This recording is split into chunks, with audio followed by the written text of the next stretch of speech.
Agora você pode fazer parte do clube de membros do Spurgeon TV. Esses são e-books já disponibilizados para os membros do canal. Todos os dias, novos e-books são adicionados junto com outros benefícios que só os membros têm. Sendo um membro, você passa a ajudar no crescimento desse ministério, tanto na quantidade do que podemos publicar, como na qualidade do material. Nosso propósito é, juntos, atingirmos o maior número de pessoas com solo escritura. Seja um membro do Spurgeon TV.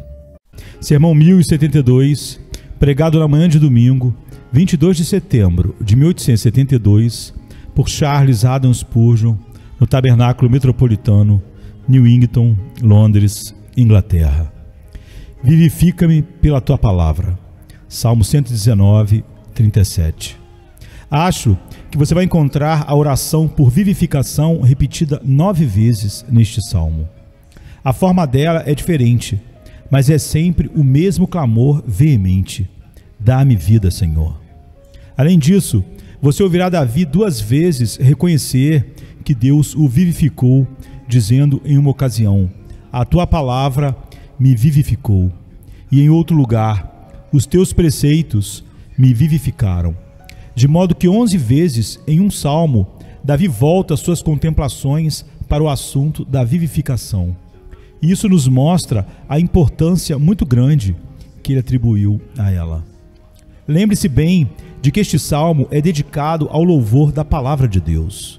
Em todo o seu cumprimento, ele soa a honra dos estatutos de Deus. E de alguma forma, a palavra do Senhor é mencionada em cada um de seus 176 versículos. O salmo é uma estrela de primeira magnitude e todos os seus raios nos direcionam aos estatutos divinos. É claro, a partir disso, que deve haver uma conexão íntima entre a vivificação e a palavra de Deus. De fato, é assim, pois quando estamos muito familiarizados com a palavra de Deus, também descobrimos mais sobre nossa própria morte espiritual e falta de vida espiritual. E além disso, visto que encontramos Davi bendizendo a Deus 2 vezes por ter sido vivificado pela palavra, vemos outra conexão entre a palavra e a vivificação, a saber, que enquanto a palavra nos convence de nossa morte, ela também é um meio, nas mãos do Espírito de Deus, de nossa ressurreição para a novidade de vida. Ela mata, mas também dá vida.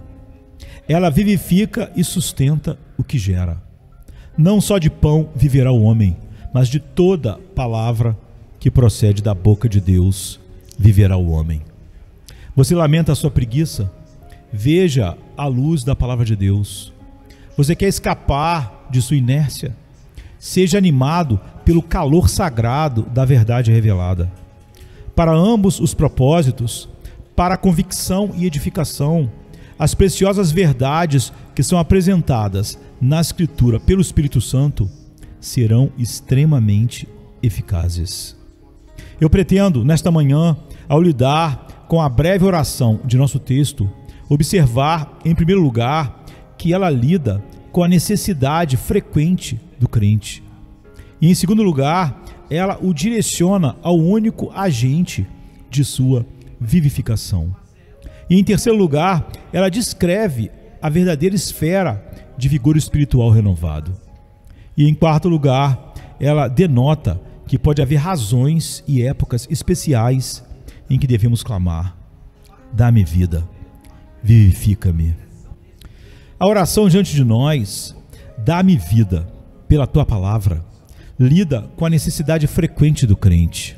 Tenho certeza de que esta é uma necessidade frequente dos crentes, porque encontramos Davi neste salmo confessando sua necessidade disso tantas vezes. E quando os melhores servos de Deus sentem sua necessidade de algo, podemos ter certeza de que o resto da família também está sob a mesma necessidade. Davi parece não ter sido de forma alguma preguiçoso na vida divina. Aquela maravilhosa fotografia do seu ser interno que temos no livro de Salmos mostra que ele era um homem de amor intensamente fervoroso a Deus. Um homem cuja natureza era vital a um grau de energia sensível e energética raramente, se alguma vez, excedido. Ofegante, clamando, suplicando, cantando, regozijando-se, exultando, ele era todo vida, e dele não se poderia dizer de forma alguma que era frio ou morno. Apesar da falta grave em que ele caiu, sua vida interior era, em regra, vigorosa, saudável e energética. E ainda assim, aquele homem de Deus orava frequentemente: dá-me vida. Ó minha alma, você não pode ser comparada a Davi por um único momento. Que necessidade então você tem de orar repetidas vezes, até com agonia de alma: dá-me vida, ó Deus. Mas amados, não há razão para recorrer aos outros servos de Deus como prova disso. Vocês mesmos sabem, em suas próprias almas, que seu espírito é mais propenso a se tornar preguiçoso e que vocês têm a necessidade frequente de fazer a oração: dá-me vida. Sem aquele que é a sua vida, o que vocês são além de uma massa de corrupção? Vocês sabem disso experientemente, não é mesmo? Há alguns entre vocês que receberam uma medida mais abundante de vida espiritual do que o pregador ainda obteve. Mas eu temo que a grande maioria de nós está na condição oposta e precisa suspirar e chorar por nossa falta de força interior. Precisamos lamentar mais profundamente nossas múltiplas deficiências. Se há uma oração neste livro que se encaixa bem em meus lábios, é exatamente esta: Senhor, dá-me vida em tua palavra. Eu temo que aqueles que estão menos dispostos a confessar isso são exatamente as pessoas que deveriam reconhecer isso primeiro. E tenho certeza de que um grande número do povo de Deus sente que estão secos e sem vigor e precisam ser revividos por uma nova vida vinda do alto. Vamos pensar sobre esse assunto por um minuto. Há alguns anos precisávamos de vivificação de forma enfática, mas então não tínhamos poder para orar: dá-me vida, pois estávamos mortos em nossas transgressões e pecados. Nenhum homem morto jamais orou para ser vivificado. Tal oração seria um indício de vida. Uma oração realmente espiritual por vivificação só pode vir daqueles em quem um espírito vivificador já tomou morada. Agora, amados, bendito seja o nome do Senhor. Não estamos mais mortos como costumávamos estar. O Espírito de Deus soprou em nossas narinas o fôlego de vida e nos tornamos almas vivas na família de Deus. Vamos ser gratos por isso. Mas ao olharmos ao redor para os mortos espirituais que se multiplicam em nossas ruas, tenhamos cuidado em orar por eles: Senhor, dá vida aos mortos no pecado. Que nossos parentes sejam objetos especiais de nossas orações por vivificação. Se tivermos um irmão que está apodrecendo no túmulo de suas iniquidades, oremos ao Mestre para dizer: Lázaro, vem para fora. Se tivermos um filho que está morto em pecado, peçamos ao Senhor que o levante até mesmo da maca de suas transgressões. Ou, se for uma pequena filha em casa, bela e adorável, mas ainda não vivificada, que nossa oração seja ao grande Mestre para que ele venha e a levante. Ele é capaz de levantar qualquer um dos mortos espirituais, pois ele nos levantou. Que nossa própria conversão nos encoraje a orar pela ressurreição espiritual dos outros. Mas, irmãos, embora nós mesmos sejamos vivificados nesse sentido, ainda temos necessidade de continuar a oração. Vocês se lembram dos dias do seu primeiro despertamento, quando tinham apenas vida suficiente para lamentar e lamentar que tinham tão pouco? O primeiro sentido de vida em vocês foi doloroso. Vocês estavam sob o senso de pecado e sua culpa pesava sobre vocês. Tinham vida suficiente apenas para temer a morte, que nunca morre. Sua vida pouco fez por vocês, exceto permitir que tremessem, lamentassem, temessem e se repreendessem. Foi o lado sombrio da vida, a dor que é a verdadeira evidência de vitalidade, mas é terrível de suportar. Então, vocês precisavam de mais luz e vida saudável. E nenhuma oração poderia ter sido melhor adequada do que esta que está agora diante de nós. Dá-me vida. Ó, os clamores angustiantes dos pecadores despertados. Os deles não são fingimentos, mas realidades duras. Acredite em mim, eles oram. Desde aquela época, bendito seja Deus, esse estado já passou. Temos alegria e paz na crença. Não toda alegria e paz que poderíamos desejar, mas ainda uma boa parcela dela. Mas ainda temos grande razão para clamar em voz alta, e isso com frequência. Dá-me vida. Por exemplo, você nunca sentiu necessidade desta oração quando foi abatido pela aflição? O espírito quebrado e machucado só pode se recuperar através de uma infusão de nova vida. Quando você não podia agarrar as promessas porque a mão de sua fé estava entorpecida, você precisava de uma vitalidade aumentada. No julgamento temporal, mas graça era o seu melhor suporte. E quando a dificuldade não era apenas corporal, mas espiritual, então a vida interior, aumentada, era duplamente o remédio eficaz. Você se lembra quando foi quebrado em pedaços através de algum pecado surpreendente, e Deus, em castigo, parecia persegui-lo com os terrores de sua lei? Então, sua fé expirante e esperança desfalecente precisavam de uma nova vitalidade. Não havia alegria restaurada para você até que aprendesse novamente o significado das palavras do Redentor: eu sou a vida. Deitado aos pés de sua cruz, você viu o sangue vital fluindo de suas queridas feridas e clamou: vivifica-me. Do coração de Jesus brotou um fluxo de vida quente que entrou em sua alma, renovou sua fé, inspirou você com confiança sagrada e difundiu em seu espírito uma calma abençoada, na qual você respirou suavemente a vida de Deus e ressurgiu como um vivificado dentre os mortos. Quantas vezes também você foi vítima do mundanismo, aquele horrível desmaio do coração em relação a Cristo? Mesmo sobre aqueles que tentam viver mais perto de Deus, essa influência maligna se exerce como um vapor sufocante, gerando um sono terrível, mesmo onde não pode causar a morte.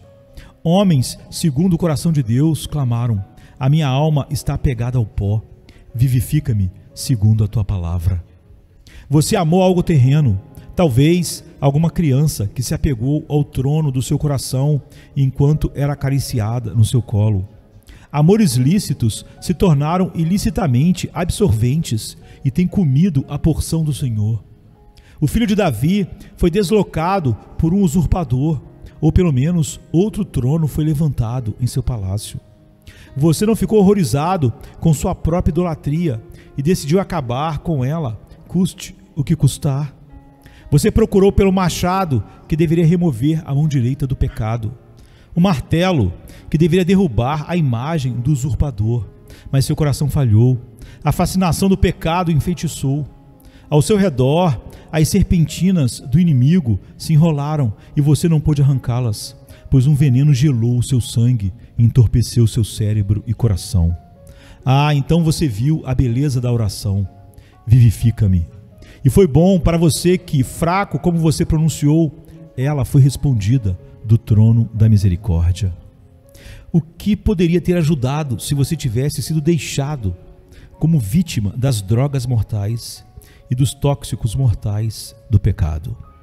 Meus irmãos, para aqueles que estão muito ocupados em seus negócios, do nascer ao pôr do sol, quando as coisas vão muito bem ou muito mal, tem a maior necessidade de orar: Senhor, vivifica-me. A terra gruda em nossos corações, especialmente aquelas formas conhecidas como ouro e prata, e pedregulhos adesivos fazem o progresso do peregrino ser lento. Você não pode lutar em oração enquanto estiver carregado com cuidados mundanos. Nenhum corredor pode vencer uma corrida enquanto estiver curvado sob grandes pesos.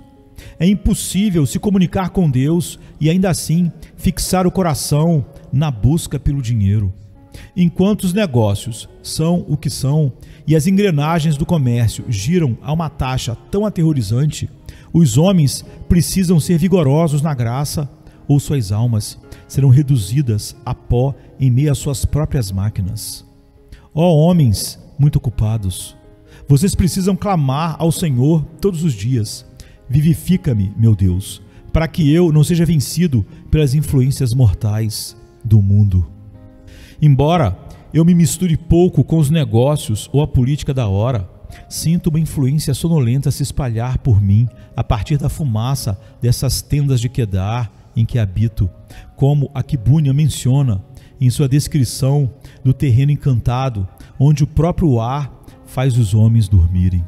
Essa influência leva a pregar mecanicamente, como um autômato poderia fazer se estivesse adequadamente preparado, e leva a orar por rotina, à maneira de um monge tibetano ou um padre ritualístico. É horrível essa tentação de cumprir nossos deveres oficialmente, porque é hora de fazer isso e hora certa de fazer aquilo. Ó meu Deus, nos livre de rastejar nos sulcos e escorregar sonolentamente pelas ranhuras. Nós queremos vida, vivacidade, vigor, diligência, fervor, paixão, veemência no serviço do nosso Deus. Caso contrário, nossa cristandade não vale mais do que uma casca de noz do qual o verme comeu o miolo e deixou apenas podridão. Nosso Deus é um fogo consumidor e somente pelo fogo podemos adorá-lo. Sacrifícios sem coração são uma abominação para ele. Ter o nome de estar vivo é repulsivo, a menos que o espírito de vida esteja presente. As roupas de um homem podem impressionar as pessoas, mas apenas o coração e a alma da humanidade podem valer com o céu. Sem a alma viva da sinceridade, da seriedade, o que é o Evangelho, senão um ossuário, caiado por fora, mas podre por dentro? Precisamos ter vida. Em primeiro lugar, em último lugar e no meio, precisamos ter vida. Portanto, eu recomendo essa oração para todos os cristãos, todos os que professam ser cristãos. Vivifica-me. Meus irmãos, não sentem os mais entusiasmados entre nós a necessidade de mais vivacidade? Vamos considerar algumas questões que podem despertar nossos desejos mais plenamente. Primeiro, vamos perguntar se somos tão dedicados às coisas de Deus quanto às coisas comuns da vida diária. Nossa alma é tão vigorosa em suas ações para Deus quanto em suas emoções em relação ao homem. O Espírito nos diz que o tempo é curto e permanece que aqueles que têm esposas sejam como se não tivessem, os que se alegram como se não se alegrassem e os que choram como se não chorassem, porque todas essas coisas estão passando. E, portanto, nossas emoções sobre elas devem ser comparativamente leves, mas as coisas espirituais, visto que duram para sempre, devem ter uma morada no centro do nosso ser. E a respeito delas devemos pensar profundamente e sentir fortemente. A tristeza pelo pecado deve ser a mais intensa tristeza. A alegria no Senhor deve ser a mais elevada de todas as alegrias. É assim? Como vocês se encontram? Suponhamos que seja o amor de uma esposa recém-casada. Não há uma intensidade sobre isso que não precisa ser inflamada? Você sempre ou frequentemente encontra sua alma tão ardentemente em relação ao Senhor Jesus Cristo, mas Ele não deveria estar acima de todos os outros? Ou imagine que você está chorando pela perda do seu marido ou do seu querido filho falecido. Você não precisa de estímulo para a dor, pois seu coração sangra livremente, e você precisa de argumentos para aliviar sua tristeza. É assim que você lamenta a desonra feita ao nome de Jesus? As lágrimas são tão abundantes? O arrependimento é uma emoção tão profunda e viva quanto a dor pela perda de um ente querido? Receio que nestes assuntos terrenos, nosso coração seja como cera e em coisas espirituais seja como a pedra de moinho. No entanto, é triste que nossos afetos se prendam a uma mera criatura, mas não se estendam ao Senhor do amor que deu sua vida por nós. Se você de repente se torna possuidor de riqueza, a alegria que você sente por sua substância é muito evidente. Ninguém pode questioná-la. Ou se sua riqueza é perdida por alguma perda no comércio ou de outra forma, sua angústia não é superficial. Peço-lhe que me diga: você está igualmente preocupado com as verdadeiras riquezas? Se você encontrou a pérola de grande valor, está encantado com ela? Se você perdeu a comunhão com Jesus, a perda deprime seu espírito? Você está tão ansioso para ser rico em graça, quanto para ser grande em riqueza? Você valoriza a Cristo tanto quanto valoriza seus lucros? Você está tão ansioso em uma reunião de oração quanto está no mercado? Receio, irmãos, que uma comparação entre nosso zelo pelas coisas temporais e espirituais levaria a conclusões muito humilhantes e nos daria motivos para clamar: Senhor, mortifica-me para este mundo, mas vivifica-me em relação ao mundo vindouro.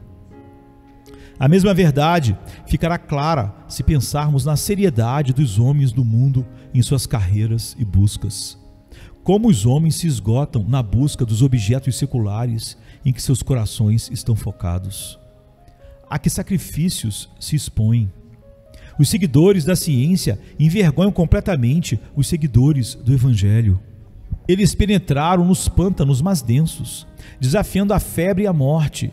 Perderam-se entre os mais selvagens dos selvagens, ou morreram entre neves eternas. Não perderam suas vidas a usar drogas mortais, das quais esperavam descobrir agentes curativos, ou desgastaram a visão por longas horas de vigília noturna dos astros do céu. A ciência aumenta diariamente seu martirológio, mas onde encontramos o nosso? Onde está a cavalheiresca dos cristãos? Infelizmente, onde sobrevive o heroísmo da cruz? Em tempos passados, os seguidores de Cristo não consideravam suas vidas valiosas demais se pudessem glorificar a Cristo. Mas agora nos apegamos ao nosso conforto e arriscamos pouco pelo Senhor. O mundo tem seguidores fervorosos e amigos dedicados, mas Jesus é acompanhado por um grupo morno de homens que são mais propensos a dormir às portas do Getsêmani do que a assistir com ele por uma hora. Ó Senhor do amor, não nos animarias? Olhe para a nossa necessidade, perdoe nossos pecados e a partir deste bom momento ensine-nos a viver. Também seremos repreendidos se pensarmos no zelo de alguns dos servos do Senhor.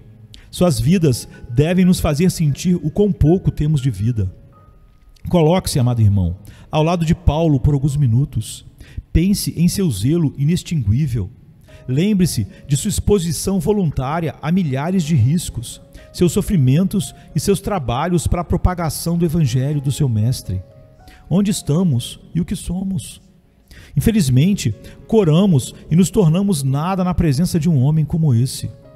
Outros de energia semelhante estiveram e estão na igreja. Porque somos tão diferentes deles? Vergonha. Vergonha sobre nós. Talvez isso possa tocar em nós de alguma maneira, se nos lembrarmos do nosso próprio zelo em algum momento. Nunca foi muito para se orgulhar, mesmo quando éramos mais fervorosos. Poderíamos muito bem ter sido aquecido 7 vezes mais e ainda assim não ter nos inflamado demais. Mas agora estamos tão zelosos como éramos antes. Posso pedir que você olhe para trás nos primeiros dias da sua conversão? Então você correu, onde agora você rasteja. Você brilhava e queimava, onde agora restam apenas algumas centelhas. O amor do seu compromisso, quando você seguiu seu mestre para o deserto, quando nada era pesado ou difícil demais por causa dele. Onde está agora? Onde está agora? Conforme você crescia em anos, deveria ter crescido em zelo, pois agora sabe mais dele e recebeu mais dele. Mas é assim. Porque pensávamos em empurrar a igreja à nossa frente ou arrastar o mundo atrás de nós e queríamos fazer eu não sei o que, mas fizemos. Então clamávamos: quem é você, grande montanha? Perante Zorobabel você se tornará uma planície. Mas a grande montanha permanece onde estava, porque nossa fé diminuiu e nosso zelo enfraqueceu. Pelo Espírito, para nos rebatizar na plenitude de sua vida e força. Mais uma vez, pense, caros amigos, em nossa condição de vida espiritual e no que deveria ter sido quando lembramos de nossas obrigações para com nosso Salvador. Fique em espírito aos pés da cruz e veja as 5 chagas e o sangue precioso que nos comprou, você pode ficar impassível? Nós olhamos para aquele rosto querido, espelho de amor e aflição, e não sentimos nenhum amor por ele? Podemos pensar em seu retorno para a sua glória e carregando nossos nomes em seu peitoral dia e noite diante do trono eterno e não sentir entusiasmo por ele? Podemos meditar sobre ele como amando-nos desde antes de todos os mundos e diante de todos os mundos ainda amando-nos e ainda permanecer indiferentes? Ó, adamantinos, vocês são carne e a carne é adamantina neste dia? Por que, senhores, se vivêssemos apenas e sempre por Jesus e morrêssemos 1000 mortes por ele, isso seria algo barato para colocar aos pés de sua querida cruz. Ele merece infinitamente mais de nós. Pense, eu imploro a você, em todas as verdades do Evangelho e pergunte-se que tipo de vida elas requerem de nós. Acreditamos que os homens estão perdidos e seremos ociosos quando temos em nossas mãos o Evangelho, que sozinho pode salvá-los.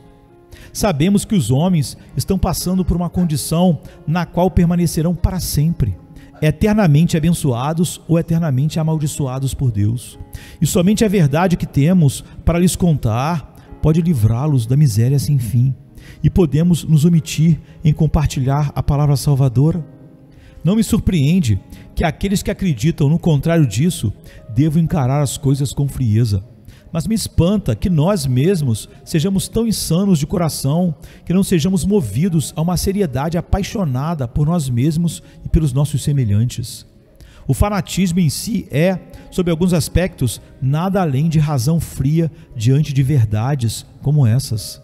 Devemos viver vidas apaixonadas, cheias de energia flamejante, e o faremos se esta oração for ouvida. Vivifica-me em teu caminho, vivifica-me em tua palavra. Assim, eu falei sobre o primeiro ponto. Agora que possamos ser ajudados a refletir sobre o segundo, e que o Espírito nos abençoe por meio disso. Nosso texto nos direciona ao único trabalhador capaz de nos revigorar. Vivifica-me. Davi busca revigoramento somente do Senhor. Ele vai diretamente a Ele, em quem estão todas as suas fontes frescas. A vida é uma esfera peculiar de Deus. Ele é o Senhor e doador da vida. Nenhum homem jamais recebeu vida espiritual ou a renovação dela de qualquer outra fonte que não seja o Deus vivo. Amados, isso é importante lembrar, pois somos propensos a olhar para qualquer lugar exceto para o Senhor quando nos sentimos em declínio. Nós também olhamos para dentro com frequência. Porque vocês procuram entre os mortos aquele que vive. Você pode encontrar um diamante em um monte de lixo, mas nunca encontrará refrigério espiritual na natureza humana. Olhe então para uma fonte melhor do que para o deserto uivante do eu. Também somos propensos a pensar que, ao usar os meios da graça, necessariamente obteremos renovação e refrigério. Se eu pudesse ouvir o senhor fulano pregar novamente, que muitas vezes mexeu em minhas cordas do coração e fez sair música delas, então eu seria despertado novamente. Oh, se eu pudesse ouvi-lo novamente, veria dias melhores. Você não sabe, aquela voz amada pode ter perdido todo o poder sobre você. Se você olhar para o servo e não para o mestre deixará o servo e o servo não terá utilidade para você.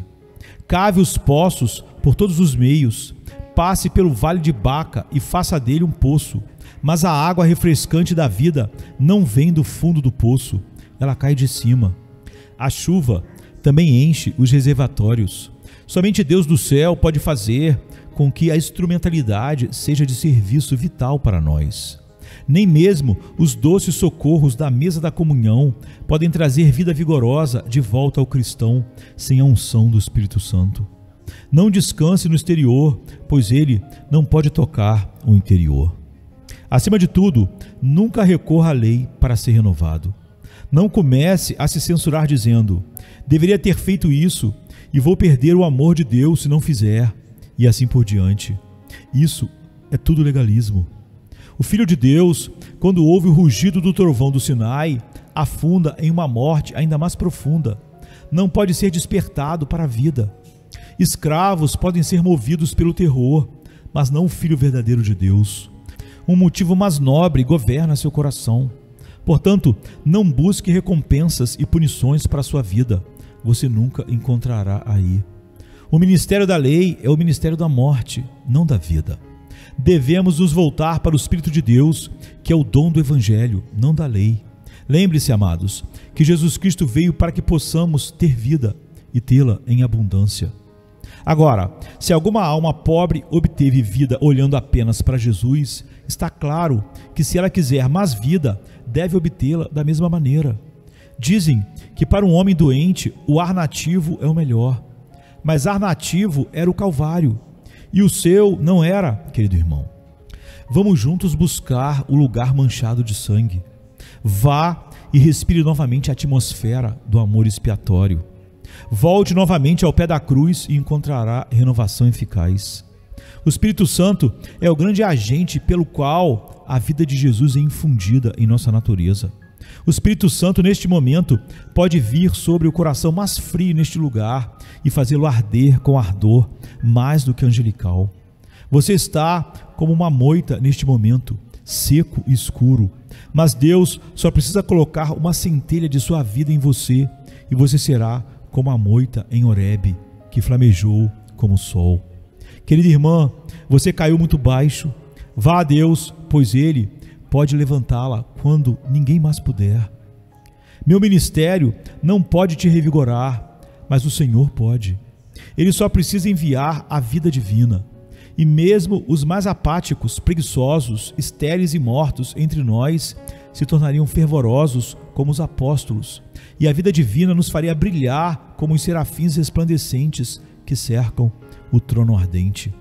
Ó Deus, isso nos move a orar a Ti. Tu podes fazer isso, faça agora. Revigore-me em seu caminho. Você notou que no texto não se fala dos meios pelos quais o Senhor irá nos revigorar? Davi deixa isso a critério de Deus. Deixe-o usar os seus próprios métodos. Há uma oração, você encontrará no versículo 149 e também no 156, no qual Davi ora: revigore-me segundo o seu juízo. Como se ele deixasse a infinita prudência escolher seus próprios métodos. Ele não pretendia dizer qual era a melhor maneira, mas deixou-se nas mãos de Deus, orando apenas: Senhor, revigora-me.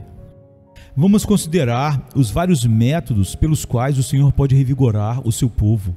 Geralmente, Ele o faz por meio da sua palavra. A sua palavra me vivificou. Há promessas na palavra de Deus de poder restaurador tão eficaz que, se elas forem alimentadas e sua nutrição for absorvida em nossa natureza, farão de um anão um gigante em um piscar de olhos. E aquele que jaz desfalecido no chão e não pode mover nem a mão nem o pé, subirá nas asas das águias, correrá e não se cansará, se apenas uma palavra da boca de Deus lhe for aplicada pelo Espírito. Às vezes, no entanto, Deus usa outros instrumentos, como a aflição. É uma maravilha como um simples toque do esporão pode revigorar nossas naturezas preguiçosas. Deus tem formas e meios de tocar nossos ossos e carne e tornar o sono uma impossibilidade em mais de um sentido. A aflição pessoal é como um medicamento tônico, pelo qual nossas energias relaxadas são reforçadas novamente. Mas para isso deve ser santificado, ou falhará. Bendito seja Deus por um toque de seu chicote, senão poderíamos tropeçar em nosso sono e cair. Isso é bom para nós, que somos cavalos tão lerdos. Oro para que alguns de vocês possam sentir um toque disso, pois são bastante indolentes. Apenas um toque de vez em quando faz bem a todos nós, e tenha certeza de que também teremos, se não ficarmos acordados sem Ele, pois Deus nos ama demais para reter seu bastão paternal. Ao mesmo tempo, Ele pode nos revigorar com grandes misericórdias. Um homem pode ser estimulado à diligência por um senso de gratidão a Deus por grandes misericórdias. Concedo que nem sempre tem esse efeito, mas deveria tê-lo. Se nossos corações fossem corretos, seria doce dizer: aqui está outra misericórdia, outro favor de Deus. Isso me prende ainda mais ao seu serviço. Eu amarei mais e me dedicarei ainda mais intensamente ao seu trabalho. O exemplo cristão também às vezes nos estimula. Acredito que a leitura de biografias santas tem sido extremamente abençoada por Deus. A vida de um homem como McCheyne, ou o Diário de Brainerd, ou a história do ministério de Whitefield, essas coisas nos fazem pensar: o que somos? Para que estamos vivendo? Coloque microscópios em nossos olhos e mal conseguimos nos ver. Somos tão pequenos. Somos como gafanhotos diante deles. Sim, somos como gafanhotos diante de nossos próprios olhos. Isso nos estimula. Por outro lado, se você se deparar com um grupo de professantes do Evangelho preguiçosos e inúteis, como às vezes acontece, sua indignação com eles ajudará a estimular seu zelo, ou pelo menos deveria. Conhecemos alguns que disseram: sou superior a esses, pelo menos, e portanto se parabenizaram e gradualmente afundaram ao mesmo nível indigno. Mas em um coração verdadeiro, a inércia dos outros é um estímulo para uma maior dedicação, pois tal homem diz: meu mestre é servido de maneira tão miserável como esta, então eu o servirei com todo o meu coração, para compensar a falta de serviço nos outros. Dizem que o imperador César Augusto foi convidado para um banquete por um dos seus súditos, mas a assistência foi tão negligente e o banquete tão frugal que ele se levantou indignado e disse que supunha que havia sido convidado para ser honrado, mas que havia descoberto que era para ser insultado. Verdadeiramente, em muitas congregações de cristãos, sim, até mesmo de nossa própria denominação, o culto a Deus é feito de uma maneira tão mesquinha, avarenta, morta e sem vida, que parece que Cristo foi convidado para a reunião para ser insultado em vez de ser honrado. Realmente, tal tratamento do nosso Senhor é o suficiente para fazer-nos chorar lágrimas de sangue e depois nos impulsionar a um serviço até então sem precedentes nestes dias frios. Sem dúvida, um ministério caloroso tem muito a ver com nos revigorar.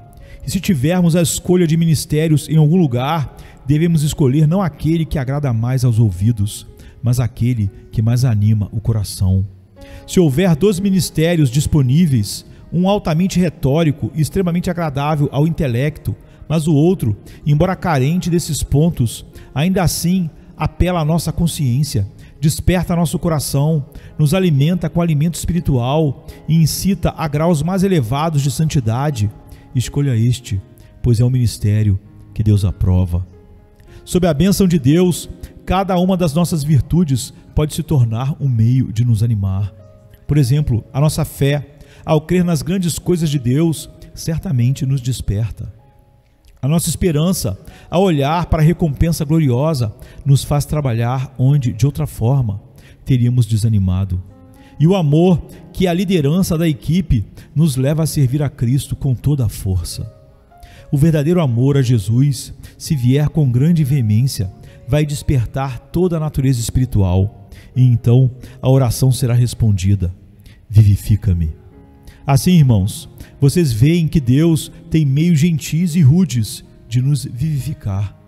Mas da minha parte, se Ele apenas me vivificar, não farei nenhum acordo com Ele, que faça como quiser. Faça o que quiser comigo, meu Senhor. Apenas me livre de ser morno, de coração frio, morto e sem vida. Faça-me ser todo fogo para Ti. Lembre-se, amado, que essa é uma bênção prometida. Davi diz: vivifica-me segundo a Tua palavra. Você encontrará esse pensamento repetido no Salmo. É uma bênção para ser pedida, pois em um verso anterior, Davi diz: vivifica-me segundo a Tua justiça, como se sentisse que Deus não seria justo, não estaria mantendo sua promessa se Ele não o vivificasse. Esta é uma bênção que sempre é um sinal do amor de Deus, onde quer que ela venha. Olhe para o verso 88 e o 159º, e você os encontrará dizendo ambos: vivifica-me segundo a Tua bondade. E nosso texto descreve a esfera de renovação de vigor. Aviva-me no Teu caminho.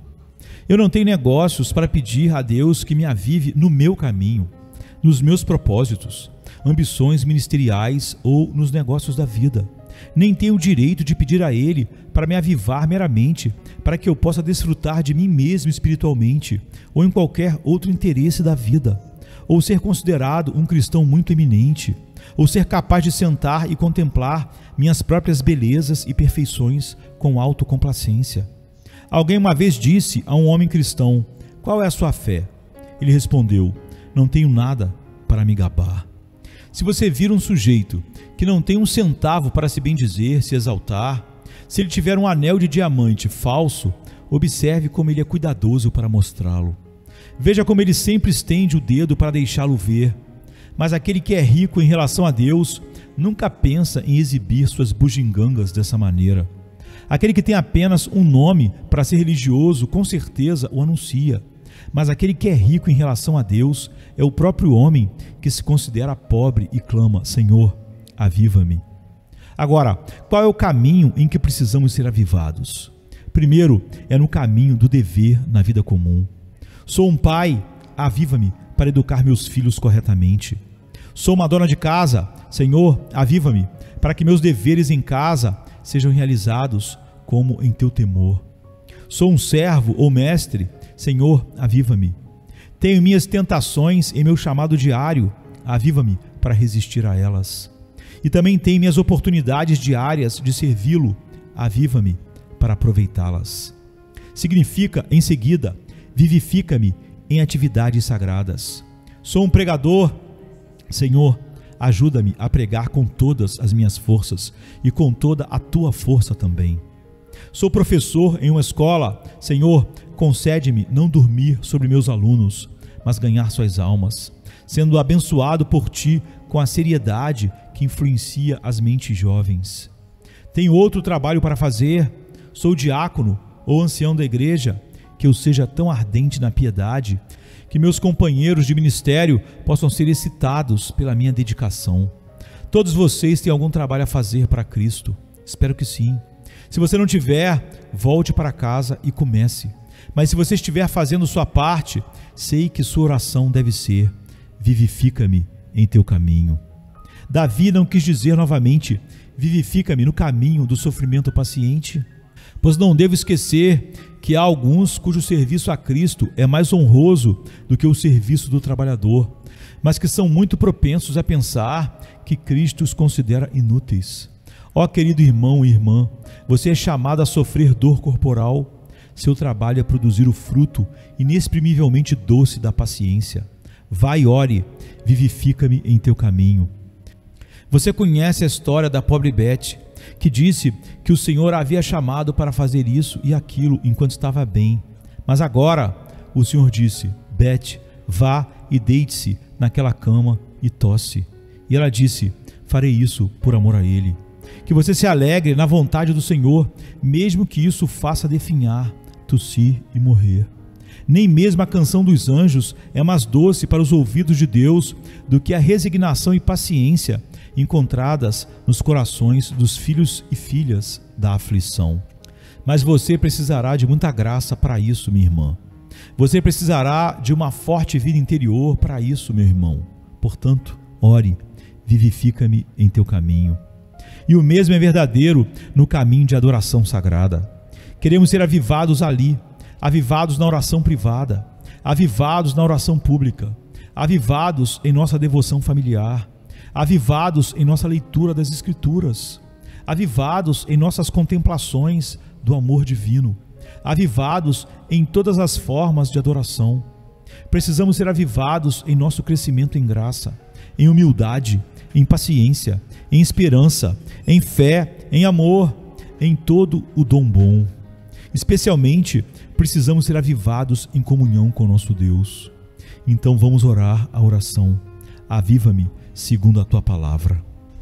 Por último, a conexão do nosso texto indica que pode haver razões especiais e épocas especiais para esta oração. Observe isso: desvia os meus olhos para que não vejam a vaidade e vivifica-me no teu caminho. Você vê a conexão da oração? Davi está exposto a uma tentação. A tentação o alcança através de seus olhos. Ele ora a Deus para afastar seus olhos disso e, como cura para o mal, diz: aviva-me. Irmãos, vocês nunca são fascinados por um pecado? Sempre que vocês têm consciência dessa fascinação diabólica, é hora de clamar: aviva-me no teu caminho. Vejo que sou mais fraco do que pensava, Senhor. Fui levado pela raiva quando pensei que tinha alcançado um temperamento tranquilo. Senhor, encontrei meu coração indo atrás de um mal que pensei não ter gosto por ele. Dê-me mais graça, bom mestre. Aviva-me no teu caminho. Um momento oportuno para essa oração é um período de grande aflição. O versículo 107 nos ensina isso. Estou muito aflito. Vivifica-me, Senhor, segundo a tua palavra. Tempos de grande tentação e provação devem ser ocasiões para orarmos para que Deus nos conceda a graça extraordinária. Quando confessamos nossa preguiça no passado, devemos orar por graça para resistir a ela no futuro. Se Deus nos convencer agora de que não fizemos nem um décimo do que deveríamos ter feito e que estamos vivendo distante do amor de Cristo, então a oração deve surgir: vivifica-me, Senhor, em teu caminho. Estamos sendo chamados agora para algum serviço extraordinário. O Senhor nos coloca um fardo pesado por causa do seu nome. Não vamos nos esquivar ou dizer: não consigo fazer isso. Não, vivifica-me, Senhor. Dê-me mais graça, então serei capaz de enfrentar qualquer emergência, pois minha força será proporcional aos meus dias. Essa oração é muito adequada para os membros desta igreja, pois agora vimos muitos dos bons e excelentes entre nós serem levados. Parece que o Senhor não nos deixará com nenhum. Nos últimos meses, Ele continua a levar um e outro de nós. E esta semana, outro valioso irmão foi levado ao túmulo. Certamente, todos os que restam devem dizer: Senhor, vivifica-me. Concede-me viver de tal maneira que, se eu também for removido em breve, terei completado minha corrida, lutado até o fim e ganhado a coroa que a graça prometeu. Talvez, dentro de uma semana, este preto no meu púlpito possa ter um terceiro significado, já que tem um duplo significado. De qual de nós ele terá seu terceiro significado? Estou aqui pregando minha última mensagem para vocês. Estão sentados ao meu redor os meus amados líderes da igreja. Estão aqui membros desta comunidade reunidos para adorar juntos pela última vez. Irmãos, pode ser que sim. Então, vamos orar por um avivamento, para que possamos viver enquanto temos vida e não desperdiçar nenhum momento precioso da nossa curta existência terrena. As necessidades da nossa igreja são muito grandes.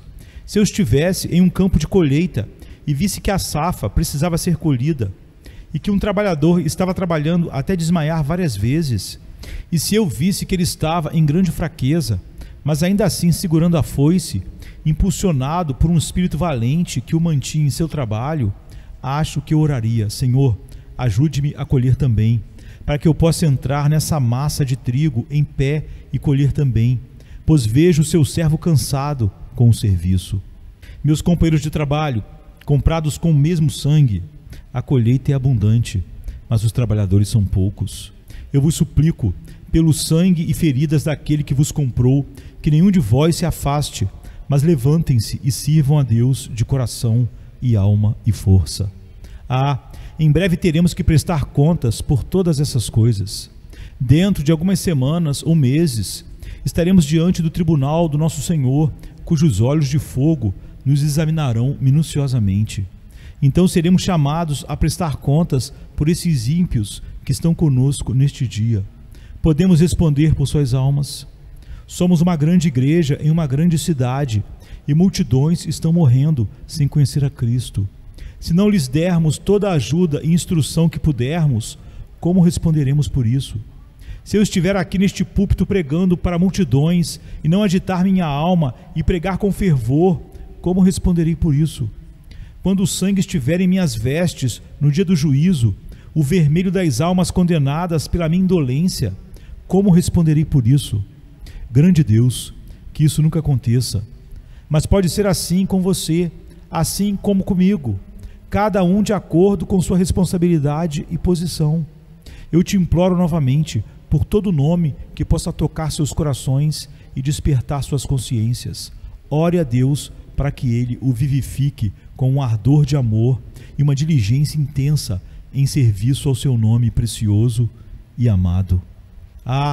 Alguns de vocês eu não posso pedir que façam esta oração. Eu já lhes disse por quê. Almas mortas como vocês podem orar por vida, mas eu pedirei ao povo de Deus que ore por vocês, e eu orarei por vocês, para que o evangelho que me foi ordenado a pregar até mesmo aos mortos em pecado venha com poder para suas almas. Aqui está: quem crer e for batizado será salvo, mas quem não crer será condenado. Que o Senhor os guie a obedecer à palavra. Sexta-feira chega trazendo a noite seu manto. Jesus em súplicas, enquanto Pedro sucumbe ao encanto do sono. Judas, com seu beijo, selou o destino. Traição que esboça o pranto. No silêncio da noite, a esperança parece se esconder, mas o eco do domingo aos poucos começa a nascer. Pilatos em sua indecisão, o sinédrio em conspiração, a turba em escárnio desconhece a ressurreição. Discípulos fugitivos, corações partidos, Maria em lágrimas, Pedro nega, o galo canta anunciando a manhã que tarda. É sexta-feira, clama a criação, mas o domingo se anuncia, trazendo redenção. Nosso Salvador, sob o peso da cruz, caminha entre a multidão que zomba, sua santidade diminui. A coroa de espinhos, o sangue que escolhe marcas de amor infinito. É sexta-feira, mas a esperança do domingo não está tão distante. Elevado na cruz, entre criminosos a dor se faz presente. O véu se rasga, a terra treme, o céu escurece, um silêncio envolvente. A pedra colocada, os guardas se postam, a vigília começa, mas a promessa do domingo no coração ainda aquece. É sexta-feira, mas não é o fim. Domingo vem aí com vitória sem fim. A escuridão parece reinar, a morte sorri, certa de sua vitória. É sexta-feira, mas a história ainda não contou sua glória. O pecado julga ter vencido, a esperança parece falhar, mas a luz do domingo já começa a brilhar. O túmulo agora vazio, a pedra removida, Jesus ressuscitou, trazendo vida. Manhã de domingo, brilha a esperança restaurada. A morte foi vencida, a redenção proclamada. É sexta-feira, mas a alegria vem com o amanhecer. Domingo já chegou, ensinando-nos a renascer.